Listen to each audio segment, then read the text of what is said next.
इस सवाल को मैक्सिमम टीचर ना पूरा डिटेल से पढ़ाएंगे, लेकिन मैं कहता हूं इसे डिटेल से नहीं पढ़ना है, इसे डिटेल से नहीं पढ़ना है, डायरेक्ट खत्म करना है।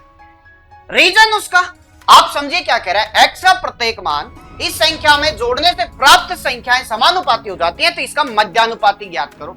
मध्यानुपाती क्या होता है, इन दोनों संख्याओं के गुणनफल का वर्गमूल। इसका मतलब हुआ 11x प्लस का 3 और 9x माइनस का 2 का वर्गमूल ही मध्यानुपाती को दर्शाएगा।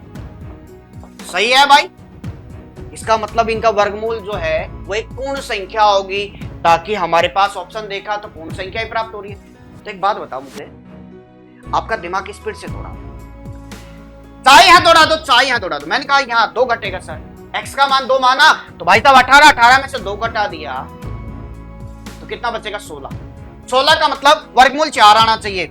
x का मान 2 मान रहे तो 11 दूनी 22 और 3 25 का वर्गमूल 5 आना चाहिए। गुणनफल किया तो 20 ऑप्शन में है क्या, आपने कहा सर 20 ऑप्शन में नहीं है, खत्म। तो दूसरा देखा 2 के बाद 3 9 27 में से 2 घटा दिया 25 का 5 आएगा मेरा प्यार बच्चा, बात सही है। और 11 33 और 3 36 का वर्गमूल क्या आ जाएगा 6 और दोनों को गुणा करेंगे तो क्या आ जाएगा 30 आएगा। ऑप्शन में है क्या, आप कहेंगे सर ऑप्शन में है।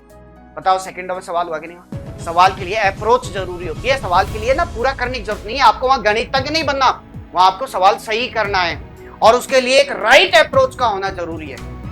उसके लिए आपको सवाल की भाषा पढ़ना आना चाहिए। सही है।